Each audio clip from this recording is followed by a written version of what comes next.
Isang mapagpalang araw ng linggo sa inyong lahat, buong Pilipinas. Sa oras po na ito, nandito naman po ako at magbibigay at mag-share sa inyo ng Word of God sa oras na ito. Maraming salamat nga pala sa mga nakaldaan ko ng mga video, sa mga panonood, at sa lahat po na tumatangkilik sa salita ng Diyos. Pagpalain po kayo.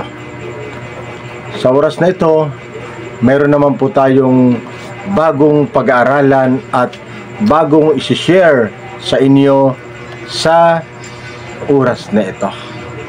At atin po itong matatagpuan dito po sa Bagong Tipan. Simulan na po natin. Ang ating pong topic ay makikita po natin sa unang Korinto chapter 10 verse 13. 1 Corinthians chapter 10 verse 13. Na ganito po ang sinasabi: wala pang pagsubok na hindi nararanasan ng lahat ng tao. Tapat ang Diyos at hindi niya ipapahintulot na kayo subukin ng higit sa inyong makakaya. Sa halip, pagdating ng pagsubok, bibigyan niya kayo ng lakas upang mapagtagumpayan iyon. Purihin ang Panginoon. Isang napakagandang verse na sinasabi dito sa unang Korinto chapter 10 verse 13. At makikita po natin, ito po ay isang pahayag at pagpapaliwanag ni Apostol Pablo sa kanyang sulat sa iglesia sa Korinto. Alam naman po natin na ang Korinto ay medyo may problema sila pagdating sa faith at saka sa pagsunod sa salita ng Diyos. Kung titingnan po natin ang verse na ito, na wala pang pagsubok na hindi nararanasan ng lahat ng tao. Ibig sabihin po dito mga kapatid na walang exempted dito.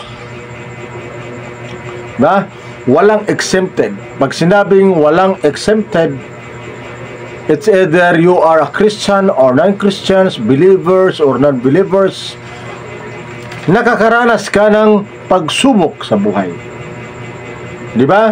Alam naman natin yan, na kahit ang mga mananampalataya ay biktima o nakakaranas din ng pagsubok na ito. At papansinin din natin na maging ang mga hindi mananampalataya o unbelievers, kung tawagin, ay nakakaranas din sila ng mga pagsubok sa buhay. Sari-saring mga pagsubok na dinaranas nila sa buhay nila. Pamilya, maraming klaseng mga pagsubok na dinaranas ang bawat tao. Hindi lang sa financial, kundi maging sa relationship ng family. Lalong-lalo na ang mga mag-asawa. Yan po ang common na nakakaranas ng pagsubok sa buhay. Yan ang number one na inaatake ni Satanas. To destroy the family. Yan ang purpose ni Satanas. Kaya ang pagsubok po, ito po ay paraan ni Satan upang ma-discourage. Upang ma-discourage ang isang tao. Kaya kung ang isang tao nakakaranas ng isang pagsubok, mabigat na pagsubok, lalong-lalo na kung siya ay kulang o mahina sa pananampalataya sa Diyos, mayroong tendency na siya ay bumagsak o manghina o madaig sa ng pagsubok.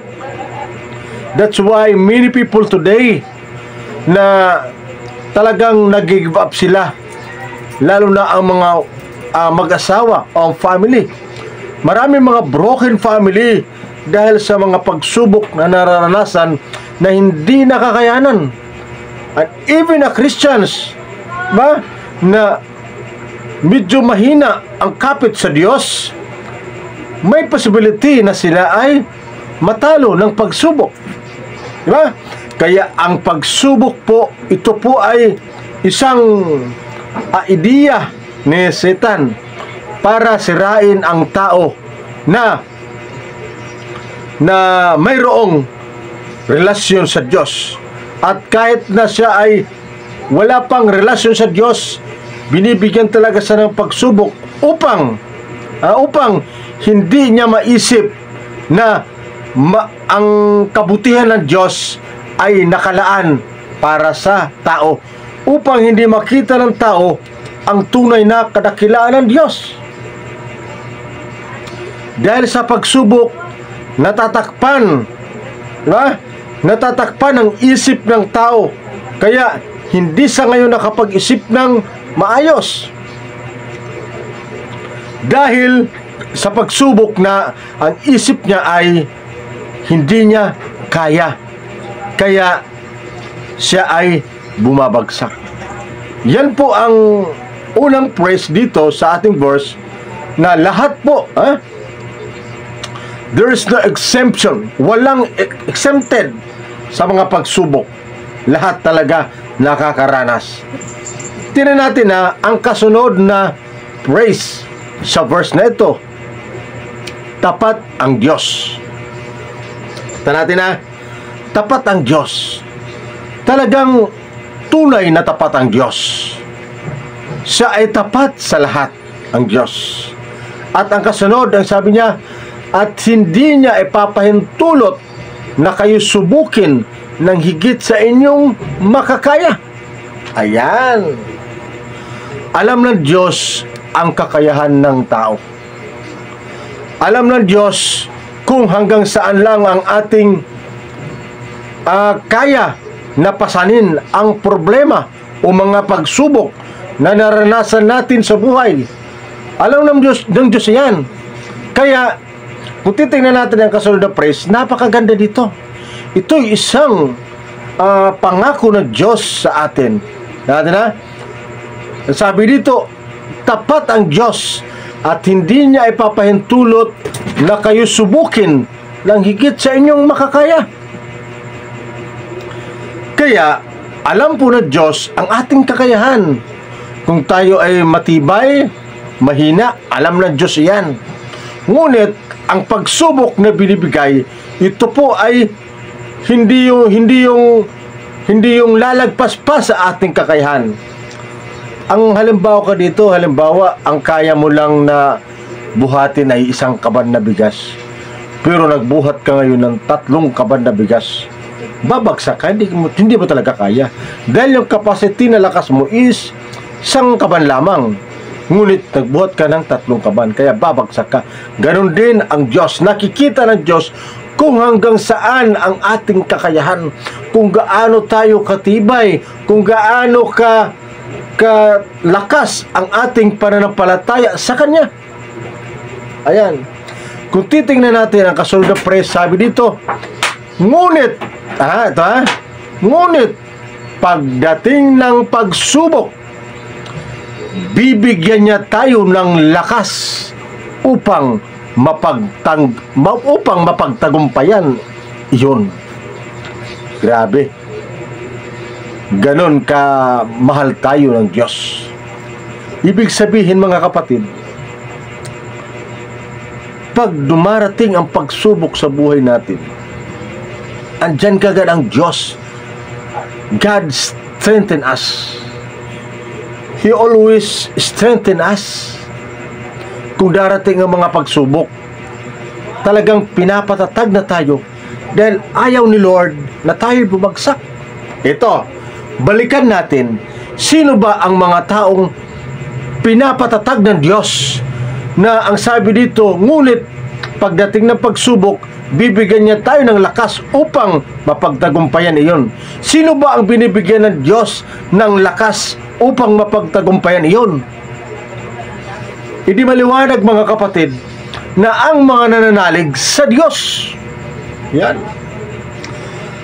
Ang mga mananampalataya sa Diyos, ang mga sumusunod sa Panginoon, ang may tunay na relasyon kay Kristo, siya lamang ang binibigyan ng Diyos ng lakas upang mapagtagumpayan iyon. Kaya maraming bumabagsak na mga unbeliever. Hindi nila naisip, akala nila wala ng Diyos, ngunit mayroong Diyos. Hindi lang sila lumalapit sa Diyos pagdating sa mga problema o mga pagsubok. Lumapit sa Diyos. Sabi nga ng Panginoon, come to me. Ibigay nyo sa akin ang lahat ng inyong mga pasanin at bibigyan ko kayo ng kagaanan. Diba? Kaya dito sa verse na ito, maliwanag dito na ang binibigyan ng Diyos ng lakas upang makapagtagumpay ay ang mga taong nananalig lamang sa Kanya. Of course, kung hindi ka lumalapit sa Diyos, kung hindi ka nananampalataya sa Diyos, wala kang tunay na relasyon kay Kristo, paano ka ngayon bibigyan ng Diyos ng lakas upang mapagtagumpayan iyon? Kasi hindi ka naman humihingi at hindi ka nananalangin. Ang mga taong mananampalataya ang siyang humihingi at siyang laging nananalangin sa Diyos. Kaya sila ang binibigyan ng Diyos ng lakas para magtagumpay sa gitna ng mga pagsubok upang hindi bumagsak at manatiling malakas. Amen. Kaya, alam niyo mga kapatid, itong verse na to ay napakaganda. Ito ay isang pangako ng Diyos na pag may dumating na pagsubok, yung automatic na strength ay bibigay sa atin. Kaya mapapansin nyo mga Christian, minsan nag-aaway, magpamilya, nagtatampuhan, minsan may nagkakasakit, pero makita mo, biglang naayos. Bakit? Kasi God strengthened them. Yan ang pinakamaliwanag dyan. Hindi pababayaan ng Diyos na bumagsak ang mga taong nananalig sa Kanya. Ganun lang ang logic yan Kung wala kang pananalig sa Diyos, hindi ka nananampalataya sa Diyos, paano ka ngayon tutulungan ng Panginoon? Diba? Kaya kung gusto mong tulungan ka ng Panginoon, kung gusto mong palakasin ka ng Panginoon, pagdating ng pagsubok, manalig at manampalataya ka sa Kanya, makipag-isa ka kay Kristo. Amen? Yun ang maliwanag sa verse na yan. Kaya marami napapahamak ng mga unbelievers kasi nga wala silang relasyon o connection sa Diyos. They believe that there is God, pero hindi sila lumalapit sa Diyos. Paano sila ngayon bibigyan ng Diyos ng kaliwanagan, katiwasayan, o kaligtasan kung hindi ka naman lumalapit at wala kang pananalig sa Kanya? Kaya mga kapatid, sa oras nito, sa verse nito, ang lahat nawa na makarinig ng mensahe na to ng Diyos sa verse nito, nawa ang aking encouragement sa inyo, lumapit tayo sa Diyos. Kung ngayon, sa oras na to, hindi ka pa nakakilala sa Panginoon, sa oras na to mga kapatid, manalangin ka sa Panginoon. Ngayon pa lang, kausapin mo na ang Panginoon. Lumapit ka sa Diyos. Walang imposible sa Diyos mga kapatid. Lahat na bagay ay posible sa Diyos. Lahat na bagay magagawa ng Panginoon. Magagawa ng Panginoon na baguhin ka. Basta't manampalataya ka na sa Kanya at lumapit ka sa Kanya. Gusto ng Diyos, kusang loob tayo na lumapit sa Kanya. Hindi yung napipilitan lamang tayo. Kaya sa oras na to, lumapit tayo sa Panginoon mga kapatid. Nawa itong verse na ito ay magbigay sa inyo ng pangunawa na napakabuti ng Panginoon. Laging bukas ang kanyang mga kamay. Hinihintay lang tayo na lumapit sa kanya. Kaya purihin ang Panginoon, mga kapatid. Nawa itong video na to ay makaugbigay ng pananalig sa inyo na magbago ang inyong isip, na kayo ay lumapit sa Panginoon upang isuko ang inyong buhay at magsisi sa mga kasalanan. Si Kristo lamang ang kaligtasan. Ayon sa Acts chapter 4 verse 12, kay Jesu Kristo lamang matatagpuan ang kaligtasan, sapagkat wala ibang pangalan sa silong ng langit na ibinigay ng Diyos para sa ikaliligtas ng tao, kundi sa pangalan lamang ng ating Panginoong Hesus Kristo. Basta tayo manampalataya at magpasakop kay Kristo. Purihin ang Panginoon sa lahat ng oras. Salamat sa panonood. Salamat sa salita ng Diyos sa oras ito. God bless Philippines.